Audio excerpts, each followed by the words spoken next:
and welcome back to Beating a Dead Horse. As always, I'm your host, Sean McKinda. And I'm very angry. And I just can't wait to be king. Ayo, we're talking about The Lion King. Fuck movies. Yeah, we're coming at this with two different emotions. I wouldn't call them emotions on different ends of the spectrum. But definitely two different emotions. And we should also say, we're talking about both the original Lion King as well as the new Lion King. Just like everybody else on the internet, because of course we are. How could we not? I mean, really, this was mostly an excuse for me to try to talk about the old Lion King. Give me an excuse to, because I love that movie. It's one of my favorite animated films of all time, I would say. And it continues to thrill and delight me to this day. It was basically, I feel like a lot of kids had that one movie in their VHS player that was just on repeat.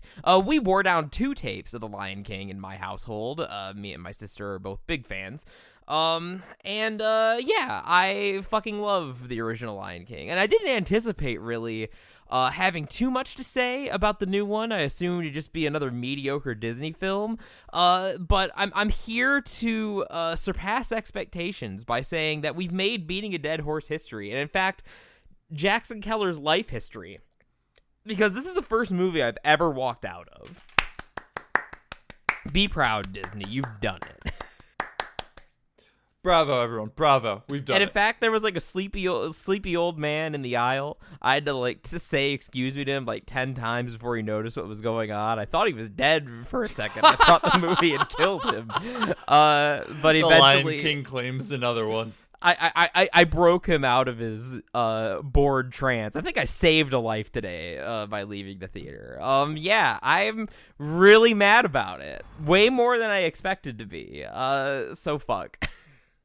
And then on a more tepid side of the scale, there's me. I don't have the same affinity for this movie that Jackson does. I was a Toy Story kid, I was an Iron Giant kid, and I was a kid who remembers the movie that scars him, which is why we watched The Mist. So like the stuff like Lion King kind of, for whatever reason, passed me by. I know I watched a bunch of Disney movies as a kid, but they don't have the same staying power with me that they seem to have with a ton of other people in our generation and all generations. There's just something about them that like I want to put them on. I enjoy the hell out of them. They're a great time. But they just, I don't know. They just don't grab me the way that everyone else does. I say this to say that The Lion King 2019 is by no means a better movie than the original. It is, in fact, far worse than the original. But I feel like I have a more even hand coming into it. I don't have expectations ahead of time. My bar is lower than Jackson's. So while I'm not a fan of The Lion King 2019, and in fact have a lot of problems with it, I do have a couple of good things to say. However, all of those good things do come with a rather large rear end. They have a big butt. And to clarify, I didn't walk out of this movie because it was a hurricane heist tier, like, disaster. Obviously, Disney, monopoly on the film world is not going to release a movie that bad. It's going to be exactly as competent and mediocre as you think it's going to be. But I just had like, it's funny because the themes of the movie itself sort of inform my thinking on this about like death and considering like what the meaning of life is and like what happens after we die and what our responsibilities are to like live a good life. I sat there, felt the minutes of my ever short life ticking by, watching the same movie do basically a beat for beat retread of a movie that I not only watched for line. Fuck beat for beat. Line for line. Line for line, with an added 30 minutes of nothing. Or should we say line for line? All right, folks. this has been Beating a Dead Horse, the last episode ever. 101, baby. If you want to find me, I'll be in prison for Sean's murder. No Twitter officially. Okay, so real talk here. It's just such a pointless, dull, stilted movie that I can't imagine any reason to see this over, let alone the original, like any other movie. This is like the Death Valley for me, just completely boring and flaccid. And it's the same story. Sean's right, pretty much line for line. But this is an excellent case study in how the devil's in the details. And you can take an identical story and the your ability to actually direct and make a film visually interesting can make it or kill it. And this movie is dead. Yeah, it's kind of funny. This was not really... We didn't go into this with the intention of being like, well, what's the point of it? Because, we did that with Toy Story 4. We did that with Rogue One on Tuesday. So it's kind of unintentional that we come into this one with the same idea of, is there a point to this movie? But no, there's not. Sam, the girlfriend, asked, like, if this was the first edition of The Lion King, would it be the cultural touchstone that the original was? And I don't think it would be. I think she said no, and I think I would agree with her, because it's just... It lacks a lot that the original has. It lacks the punchiness, because like the first was frenetic, but it was punchy. Everything landed. It just kept going. It didn't slow down. And there's just moments where like the plot screeches to a halt to watch a mouse walk across a prairie for no fucking reason other than for the fact of Disney going, look at us, we can do this. Its themes are lost in the downtime. The art is just, it looks pretty. Like this is my first compliment. It looks pretty. The backgrounds all look very nice. The stage dressing looks very good. There's nothing about it that is inherently bad to look at. Except for Zazu and all the fucking birds. Fuck birds. We're getting there. Jackson's fear of birds notwithstanding, we're getting there. I really need to say this. There's nothing creepier than John Oliver's voice coming out of this extremely realistic, dead-eyed bird and claiming to be Zazu. I feel like I've walked in to an uncle's house that I haven't seen for years, and John Oliver has put on his skin.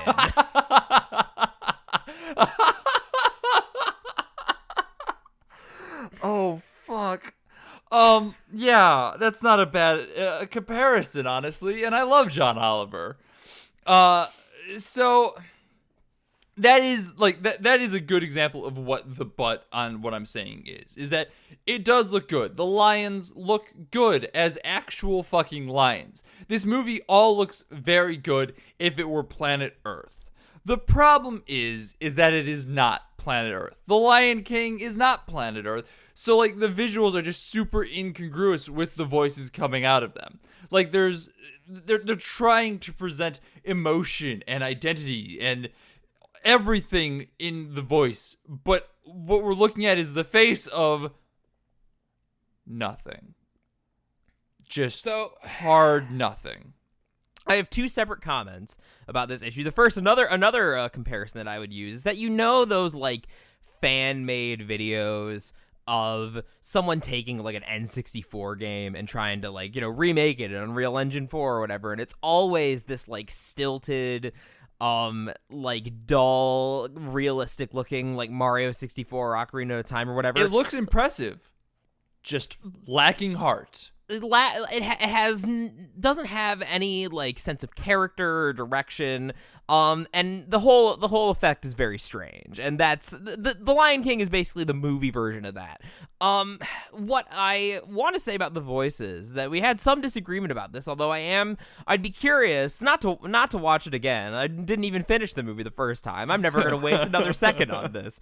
But You mentioned that if you close your eyes, the movie's a lot better, which for the music and the sound design, generally I agree with. But I found there are a lot of actors that I like in this too, but I found the performances to overall be really terrible. And I don't know if it's like, because my theory was that it was something in the performances themselves, like these are all like real, like live action actors who are used to like expressing themselves with their faces and their body language in addition to their voices, whereas voice acting can often very much be like kind of a separate skill.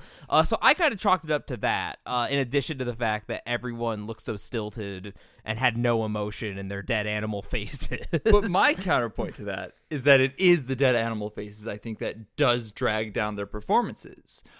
Because Billy Eichner, Timon in this movie, actually does have a couple voice acting roles. I'm thinking specifically of the librarian in Bob's Burgers, in which he plays a very, very good character. And honestly, plays a character fairly similar to Timon, in someone just like pushing people to do things just for the sake of chaos. Nothing matters in that way. And it's if you close your eyes, it fits very well. But the problem is that the dead faces of all these animals, I think, deaden the performances. I think that John Oliver's performance isn't bad. It's a little weird, and like we'll get to the songs because there's some people who clearly do not sing professionally. But like closing your eyes, I don't think would be a bad Zazu if he was animated. As such, though, it's just watching a bird and you're expecting it to crow, and it's your dead uncle instead. So those eyes, those dead eyes. You can't replicate the eyes, John. You fucked that one up when you skinned him. Exactly. So, like, I think that there's something to be said, honestly, for the fact that the faces of these animals look so bereft of any sort of human emotion that it has a deadening effect on performances. I think that the performances are all fairly good. Can't think of anyone that stood out as particularly bad, except for Seth Rogen's singing. But Jackson seems to think that they're all very bad, and I don't know whether that's just the fact that I am a poor judge of acting talent, which is something that we have established on the podcast, or if it's just that the faces are so deadening, and Jackson, I experimented a lot with closing my eyes while watching this movie and found that I did enjoy it more when I had my eyes closed, which is a whole nother problem. But from what I've heard, Jackson did not do this. So no, the thought didn't even occur to me. Although, Audible presents The Lion King isn't exactly a great sell. Which, I mean, that's basically what this was. I spent a lot of time watching it thinking, this looks like Planet Earth, but with somebody doing an audiobook reading of The Lion King over it. Because the mouths moving don't look like the words are coming out of it at all. It just looks like movements that somehow kind of coincide with the things that the narrators are saying at the moment. It's weird. So, it's kind of neither here nor there as far as like what the ultimate effect or the cause of the unsettling effect is. Who can truly say what the actual problem is? Is it the performances? Is it just the visuals? Is it a little bit of both? Two things I want to say regarding these before we move down my laundry list of complaints that I'm nailing to the church door here. So firstly, bringing up Seth Rogen singing, it's even weirder because overall, it's the same soundtrack for the most part, just with different singers, and obviously, The Lion King is one of the fucking GOAT movie soundtracks of all time. It's fucking iconic, and all the songs are great. And so it's really weird to have, in one scene, Donald Glover and Beyonce, actual, trained professional popular musicians, doing a very pretty, beautiful rendition of Can You Feel the Love Tonight, and then 2 scenes earlier, we had Seth Rogen talking at the camera as a giant pig. Terrible. Just terrible. And the other thing, as far as what I will say, what I can definitively say is different, what makes the effect even weirder, I think. Because it was already weird, hearing different voices for these characters I'm very intimately familiar with. It's so weird to hear... anyone but Nathan Lane as Timon, and I'm willing to acknowledge that's a nostalgia thing. However, what is a little more like present, I think, and strange is Mufasa. So like, yeah, Mufasa's a weird one. So, like, it's weird that he's James Earl Jones at all, right? Like, they knew that people would be upset because James Earl Jones is such a fucking legend, and this is, like, you know, one of his two things he's most famous for, Darth Vader and Mufasa. Because it's not like Rogue One, where, like, you know, right, James Earl Jones is still around, this is a new role for the character in, like, our existing universe, let's give it some, like, continuity, so even though he sounds kind of like a tired old man, because he is, you know, it's obviously not, it's not an incongruous decision. What's weird is that they've reimagined and redone everyone else but Mufasa, who I think sounds more like Mufasa than Vader did in Rogue One. But like the actual line readings, like since it is a direct comparison, I mean, it's so much worse. It's like that, you know, infamous example of Orson Welles in the wine commercial after his movie career went to shit. You could like see the like soul leaving his eyes as he's rattling off all these things for this boxed wine, thinking about how far he's fallen. It feels very James Earl Jones. Like, you know, I can't say what his motivation was, whether he was just like tired, like pissed off that Disney keeps calling him and he just wants to sit and retire. Listen, or like it's double jeopardy. You can't be taxed for the same line reading twice. Would this have been better if they just recycled all of James Earl Jones's clips literally, or would Honestly, that have been even weirder? I think it would have been better, because here's my take from James Earl Jones, is that watching the first Lion King like a day or two before seeing this one, I knew it was James Earl Jones, and I was kind of like listening to it to hear if I could hear like the Darth Vader in his voice, and I never did.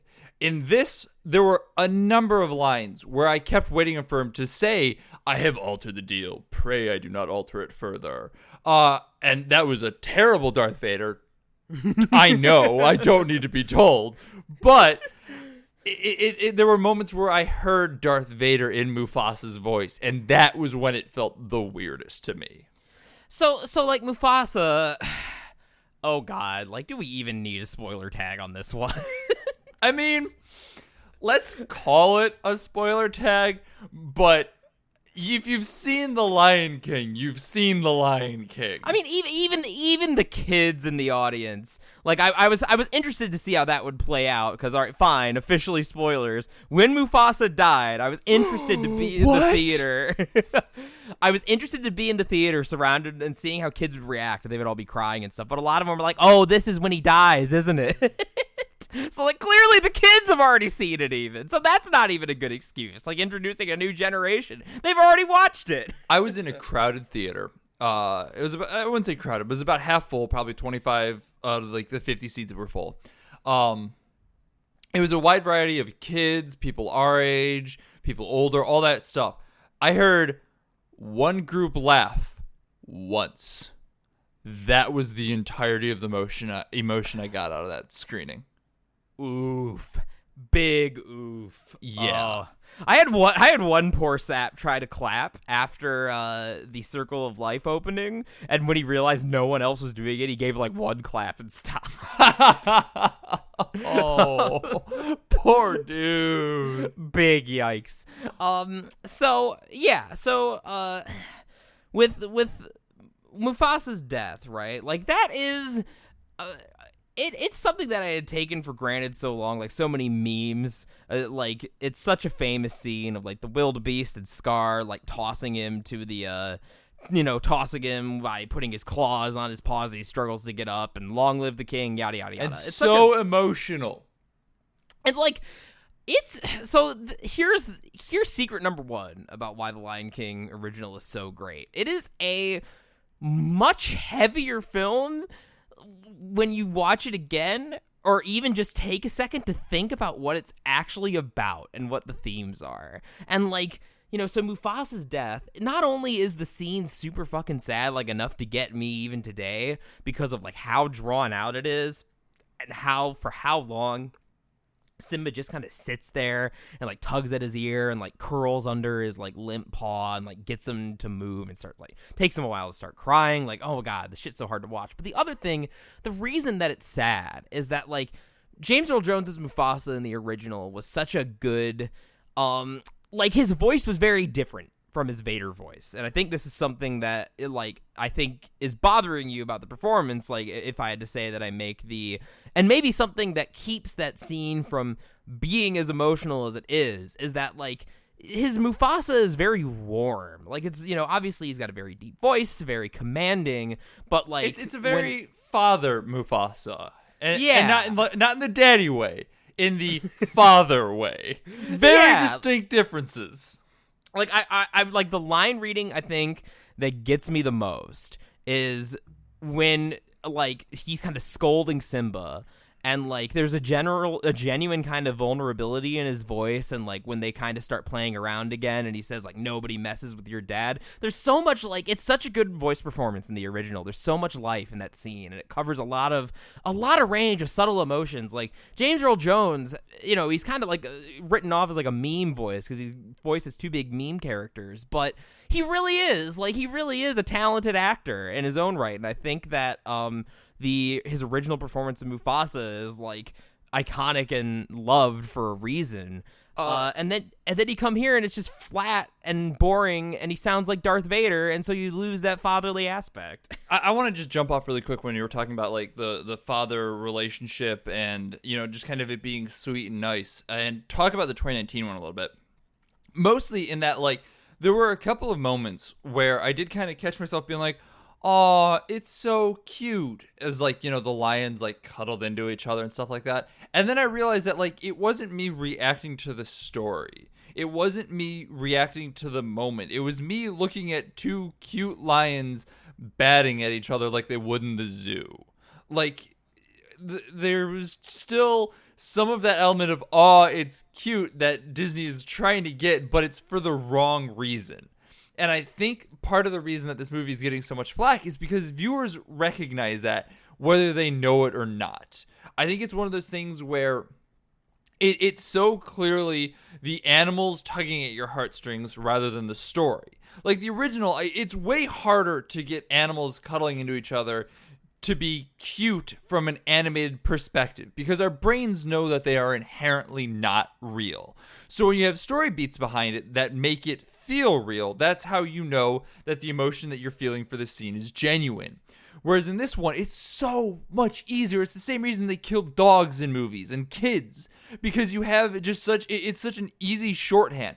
Cute animals doing cute things gets humans to feel cute. Like it's just basic math, basically. And so it's totally distinct from the story. There's no connection of story beat makes me feel awe. It's just animal makes me feel awe. Does that make sense? So I totally feel what you're saying. I completely agree. And I feel like I was kind of inoculated against like finding it cute very early on when fucking anti-vaxxers against cuteness. But no, seriously. So like there's a part early on when Zazu's looking for Simba. And he says, "Have any of you shut the fuck up? It's about birds. You don't count. You don't count." No. This is a real point. This is important. I promise. So Zazu's going around and he's like, "Excuse me, has anyone seen this lion cub?" And he explicitly says he's very cute. And I could see what Disney is doing. I could see them like trying to be like, silly and self-aware like all their fucking movies are now, and like acknowledge like, "Oh, we're all going to be oohing and awing over the lions." Well, I'm not falling for it, Disney. Fuck you. Well, no, like as I said, I caught myself doing it and then realized it and made myself stop doing it. Because it was just me playing into the hands of very lazy filmmaking, essentially. So yeah, you're entirely right. And that fucking line from Zazu is exactly why I'd be like, wait, this is exactly what they want me to do, and they didn't fucking earn it. So this keeps happening. We need to put a pin in that line from Zazu because that's emblematic of another big ass problem I have with the movie, and that's that I think you're right, and also partially not, about the movie being like a line for line reread of the original, and that all the lines from the original are in there, but they add a bunch of other pointless bullshit. Oh, yeah. And it makes the dialogue really terrible, and I want to come back to it. But I want to talk about the visuals a little more first, because this is the big thing, right? This is the thing that everyone's seizing on, and I think that people... it's the easiest option to seize on, and I think there's a very good reason for people to seize on it.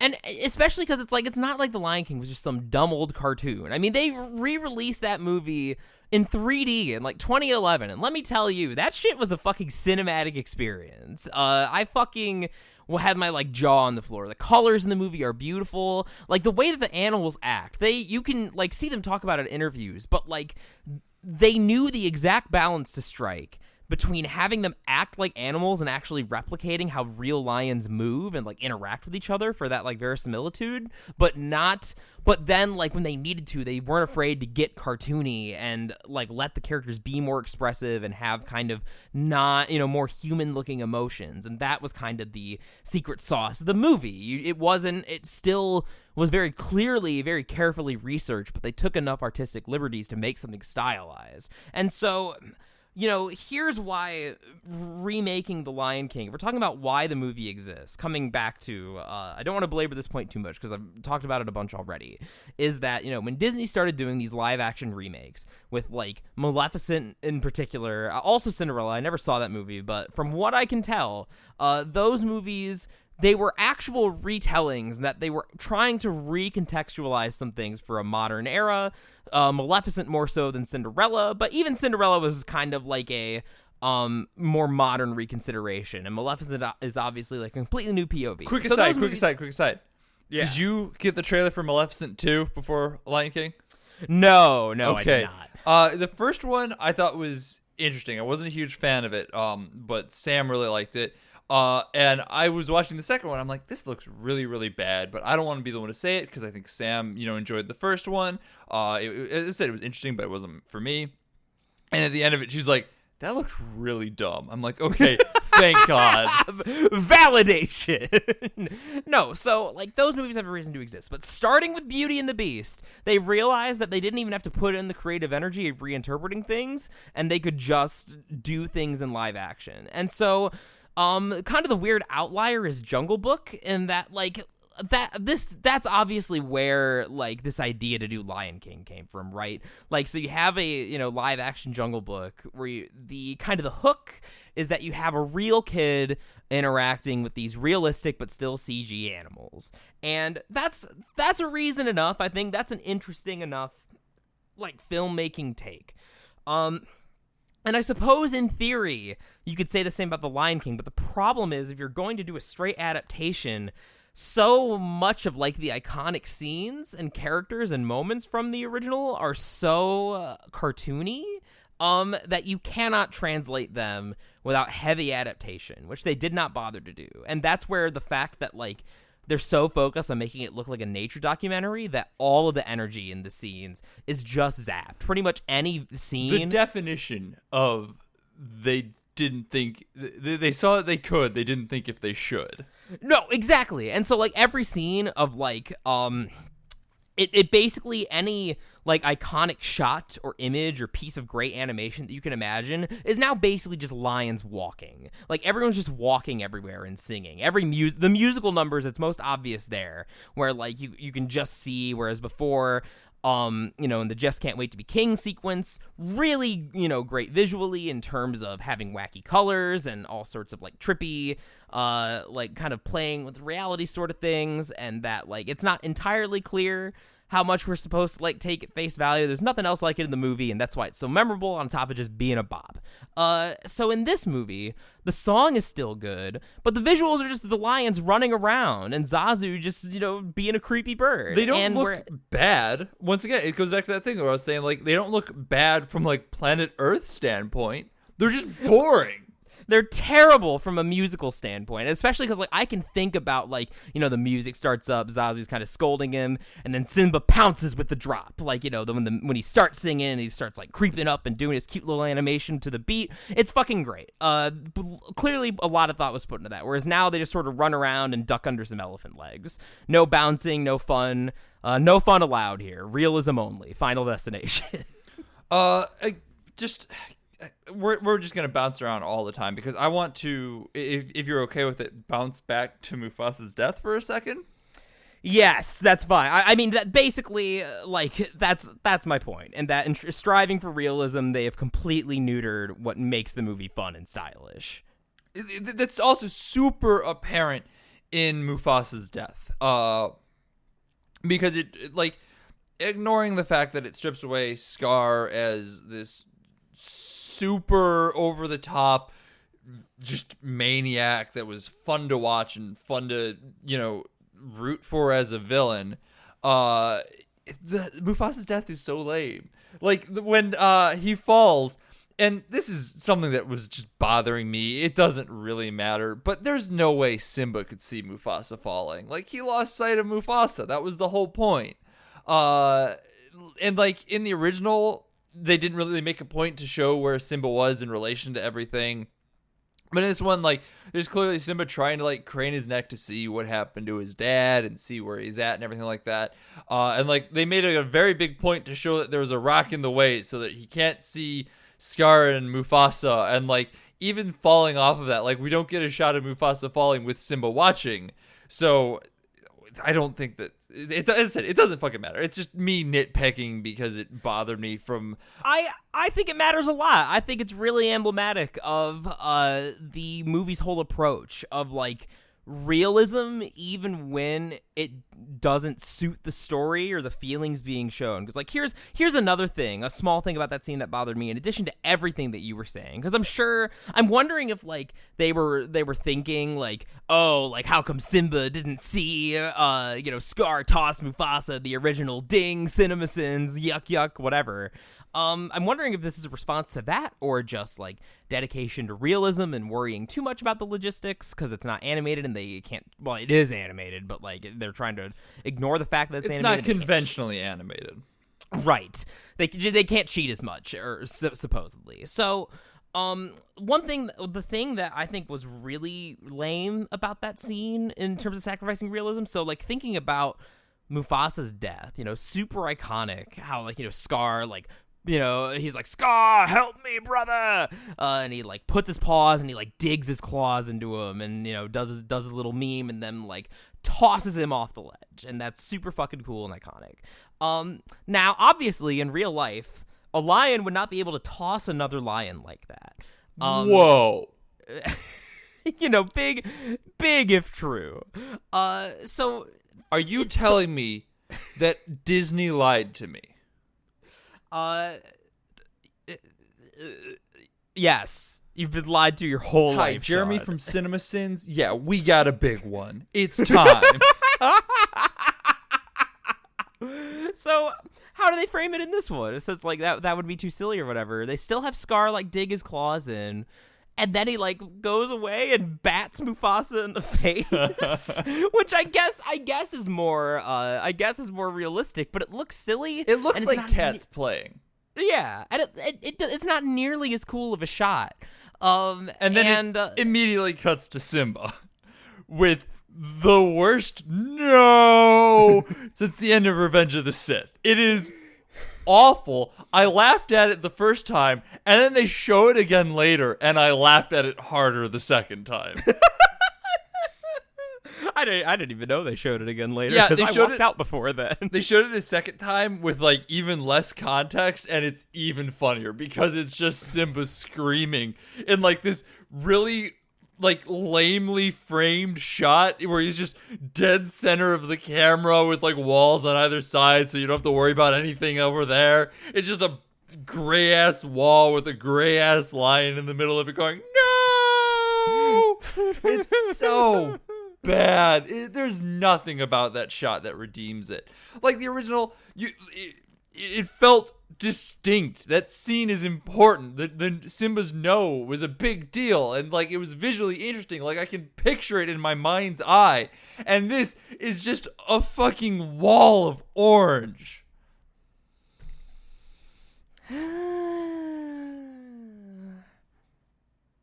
What else we got? What else? We got stuff we got put pins in. What else you got for me? Well, let's move on to the dialogue then, because the dialogue in this movie is fucking terrible.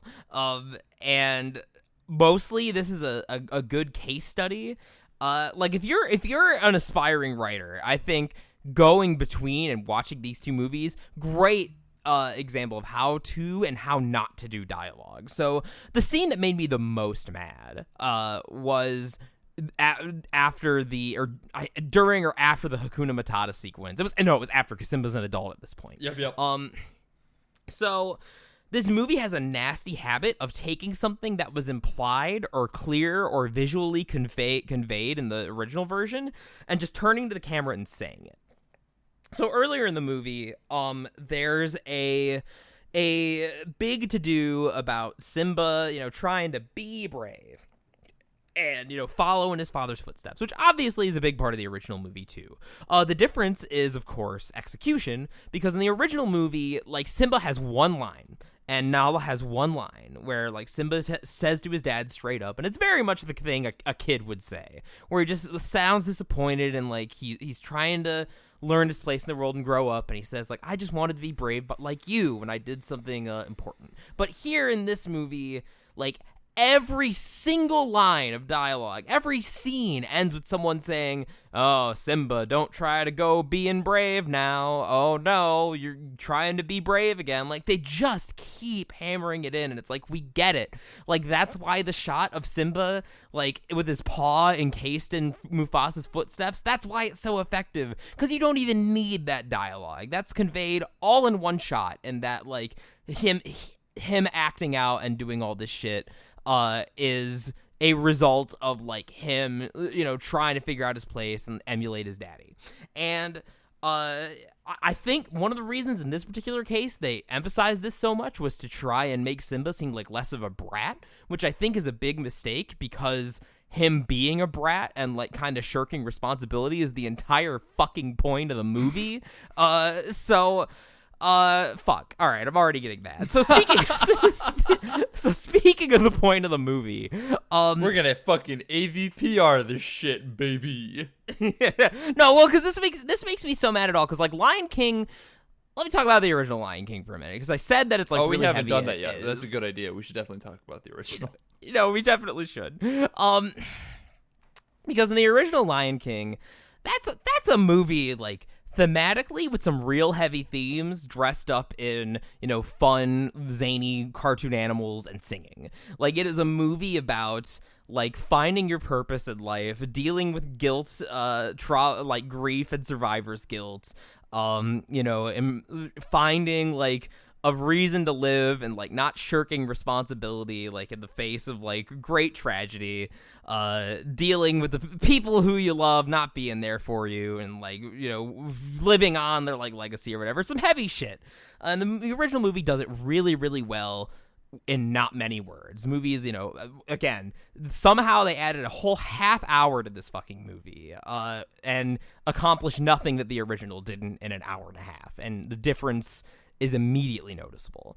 And so, you get that from the original, from, like, Timon and Pumbaa's, like, frat boy eat grubs and, like, swim around in the jungle all day philosophy. That's the whole point of the Hakuna Matata sequence, is that it's not necessarily the right thing to do, but it's a very appealing option. And that's the whole point. But in this movie, Timon and Pumbaa give a whole fucking speech, basically turning to the camera and saying, yeah, man, we're nihilists. Nihilism is cool. And is it moral? Nah. But nihilism is great. And they just turn to the camera and fucking say it. And I've never been more incensed. It's like Disney in the years since has, like, forgotten. I don't know if they just think that kids are that stupid now, that, like, Gen that Zs and their Tide Pods, am I they're right? You're right. I don't know if that's it, or if like modern Disney is just so dripping in that disgusting smug Marvel irony that like they can't even have a scene like a genuine emotion or a genuine like theme without pointing to like looking at the camera and making quips about it. Like I don't know what it is, but either way it makes me so fucking angry. Fuck Disney. I mean, I will say, I think we've been, ragging on Disney a lot here. I think their animation department is still doing all right. But, like, their actual animation, like, it doesn't feel like they're pandering. Like, Frozen, I wasn't a huge fan of, but, like, it wasn't a bad movie. I was actually just thinking that. I'm like, because there was a trailer for Frozen 2 before my screening. I'm like, oh, I would actually quite like to see that. Oh, I like this shot of like Elsa like running on the water and like freezing the fucking wave, and like this sounds like it. Oh, I'm getting some real Breath of the Wild vibes from some of this scenery. This seems real nice. Yeah, no, I completely agree. I love a lot of what their actual. Like, I've always loved Disney's, like, animated canon, but, like, everything else they're doing, like, business-wise and creatively, just drives me up the wall. Yeah, I can see that. So, I've got my big thing. We all kind of have, Jackson has dialogue, visuals, performances, and I've been looking at, visuals from a different angle, as well as, basically all this stuff from a different angle, but I have one other thing that really stuck out to me. And that is the first act of the movie. Because the original Lion King, as I have said, is boom, boom, boom, boom, boom. It is very fast-paced. It is frenetic. It is there. It's in your face. It's ready to go. But it flows very nicely. There's never really a moment where I feel like it's lost itself. The first act of this new Lion King somehow manages to get confusing and lose itself, because there's a lot of moments in it where like the time feels weird, and I can't exactly put my finger on it, but like there's moments where it feels like long stretches of time has gone by, and then characters come out and be like, no, that scene that you just saw that feels like it was hours if not days ago was in fact 10 minutes ago. And it's very disjointing and kind of puts my whole understanding, like it puts me on edge because I'm trying to keep up with it and it's just not letting me. It's honestly, this is a weird comparison, but a similar feeling to It Follows. Because It Follows is very much about making you feel out of time and out of place. Like it's a constant switch of like, they're in shorts now, but now they're in sweatshirts. Like you can't really nail down what time it is. And this movie inadvertently has the exact same effect. So I'm honestly just kind of uncomfortable, not in like a, oh no, I'm scared of what's coming type of way, but in like a, I'm uncomfortable because I can't figure out what the fuck is going on type of way. I think visually, I was trying to pin down, because I completely agree. This is another thing that bothered me throughout the movie. And I think what it has to do with like tracking a fucking mouse across the savannah.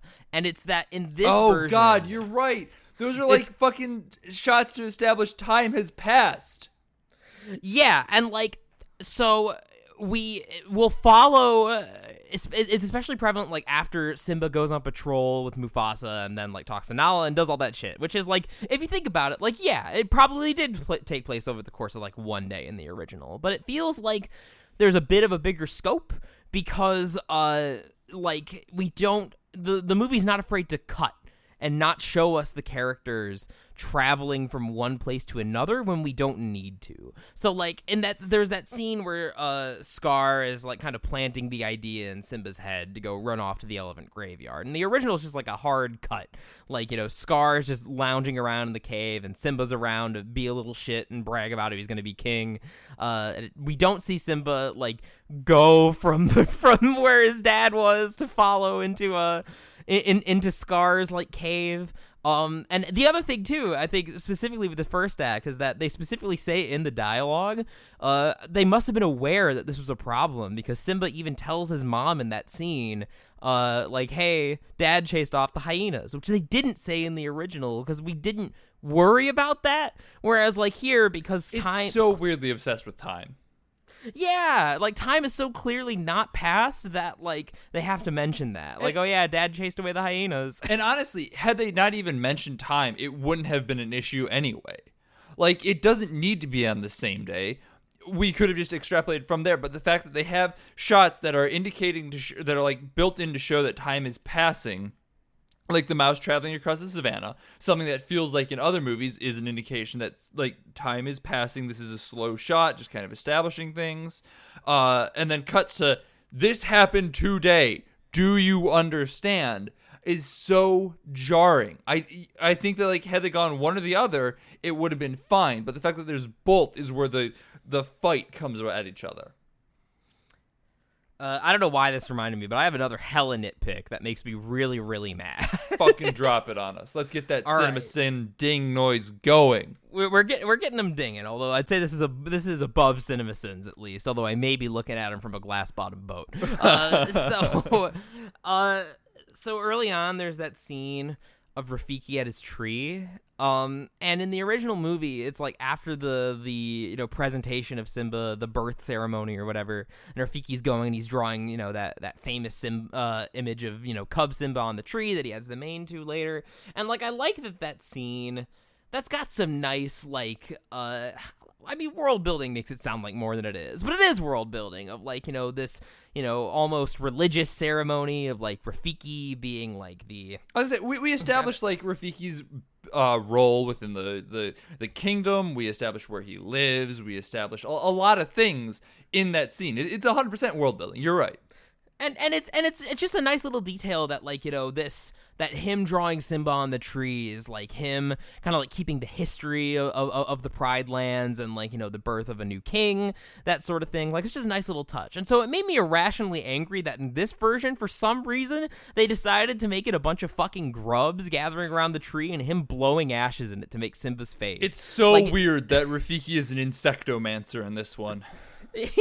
like why is that? Like, was that supposed to be intentional? Was he using his insect powers? Is that like some mark of destiny? I don't get it. It's stupid. Fuck. Because the insectomancer thing comes back when like the insects bring him Simba's hair after the whole song.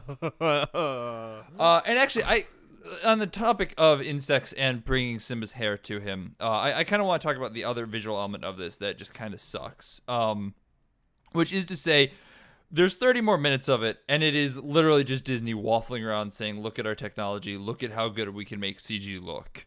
And pointless dialogue. Yeah, but I mean, like, even the pointless dialogue, it does not pales in comparison to the number of scenes that is just whoosh, wind as this mouse crawls across the desert. A dung beetle rolls a ball of shit across the fields. It's art, you see? And it's absurd. Like, I want to talk specifically about Rafiki discovering that Simba is still alive.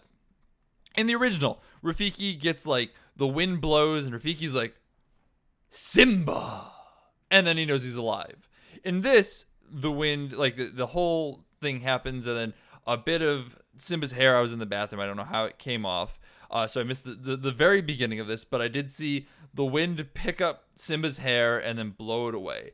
And I had assumed that would be it. That would take it to Rafiki, and I'd be like, oh, okay, that's kind of a cool. Like, it doesn't need to be explained, but I don't necessarily mind it explained. I can see like two minds to it. Like one, Rafiki just kind of like knowing from the scent on the wind that Simba's alive, and the other one being like, well, it kind of explains it. I don't think either of them are inherently bad. What is bad, however, is that Sam got up to go to the bathroom at the same time that I was coming back. She returned before the hair had arrived at Rafiki. There is a solid like minute of just hair blowing. It's all symbolic of the circle of life. I know. Don't fucking at me. I get it. But we've already established the circle of life earlier on. This is bullshit. Leave me alone. You're just showing off, Disney.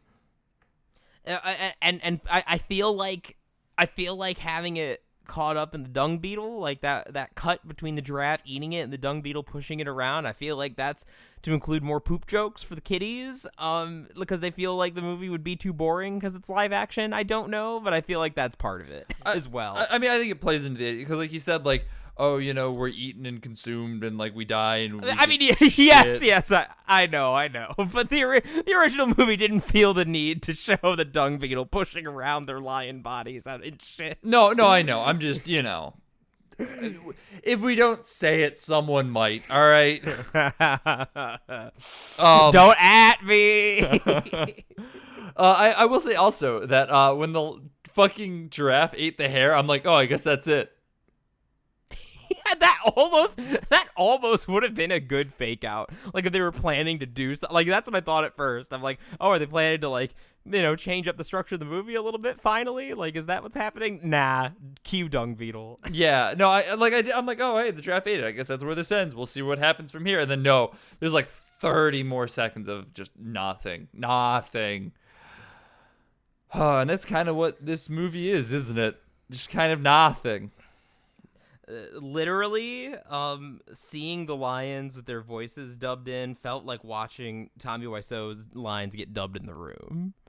Well, but with lions. Let's ask the question: is there a point to this movie existing? Absolutely fucking not. Absolutely not. Don't bother showing your kids you have kids. Just stay home. Watch the original Lion King. Don't fucking bother. This movie sucks. Waste of time. Couldn't even sit through it. I felt myself aging. The original is a tight 88 minutes. Put it on in the afternoon. Fucking, I did a little bit of work while I was watching it, and it was great. It was perfect to have a little bit of work done too on it.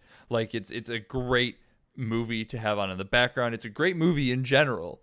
The new one, just watch Planet Earth instead.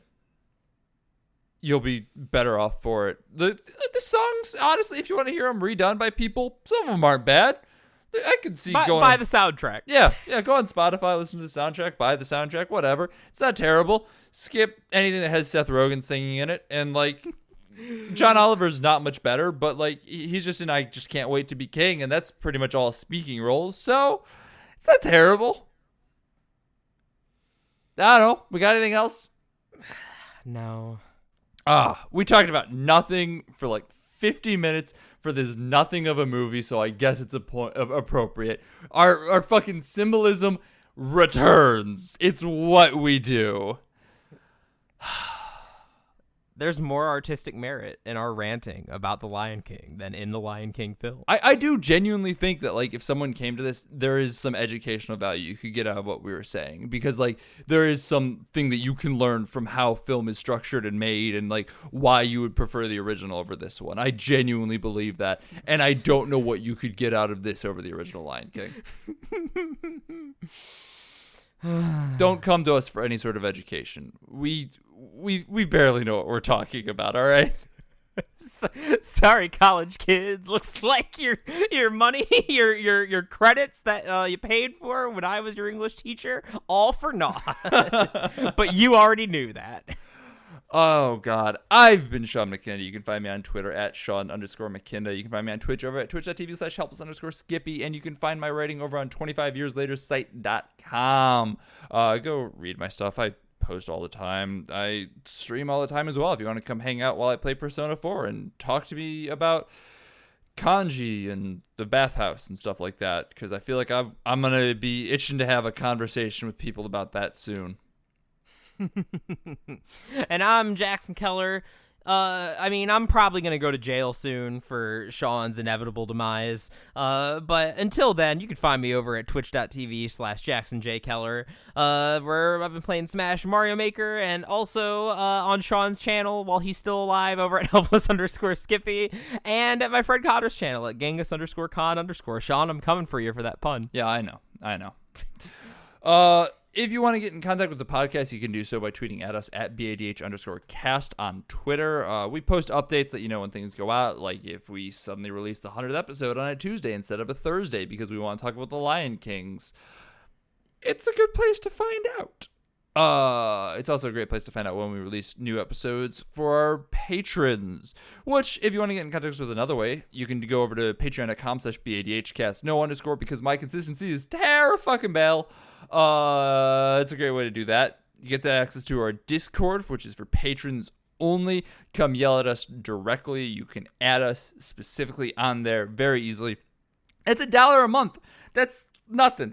You can do that. And if you want to get access to our bonus episodes, including our first episode we never released of Rogue One, in which we had some very bad ideas that I'm very happy we did not continue with in there. You can do so for $5 a month, and for $10 a month, you get to pick what our bonus episodes are. You also get a little something. And that little something is this, a special shout out at the end of every episode. Thank you so much to our cult tier, our stallion tier, not our cult tier. That's the $5 upgrade. The stallion tier is Julia, Travis, my mom, my Aunt Summer. Thank you so much, everyone. Really appreciate your patronage. Y'all are great. And you know who else is great? Lords of the Highway.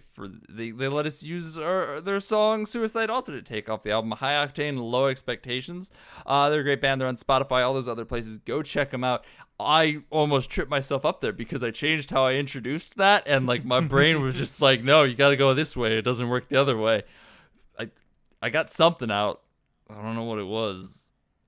Also, thanks to 25 Years Later Site.com for the endorsement. There's a bunch of really talented people over there writing really talented stuff. More talented than me? Absolutely. So if you want like people to say actually smart things, you should go read them. They have less dad jokes. Unless it's my article, because I usually still try and make jokes in it because I can't take myself too seriously. This man must be stopped. Absolutely. I present this podcast as evidence to the jury that what I did was for the good of society. Next week, we're going to be talking about Once Upon a Time in Hollywood. Thank God. We got a Quentin Tarantino coming up, which should be really interesting because, strictly speaking, I have not seen a Quentin Tarantino movie. I have watched From Dusk Till Dawn, which I think is just produced by him. I don't think he actually has a directing credit on it. So this should be very interesting for me. I am a big Tarantino fan. I haven't seen all his movies, but I'm fucking hype. I can always count on Quentin Tarantino, the best writer in the business, possibly. Get ready for feet talk. Bye.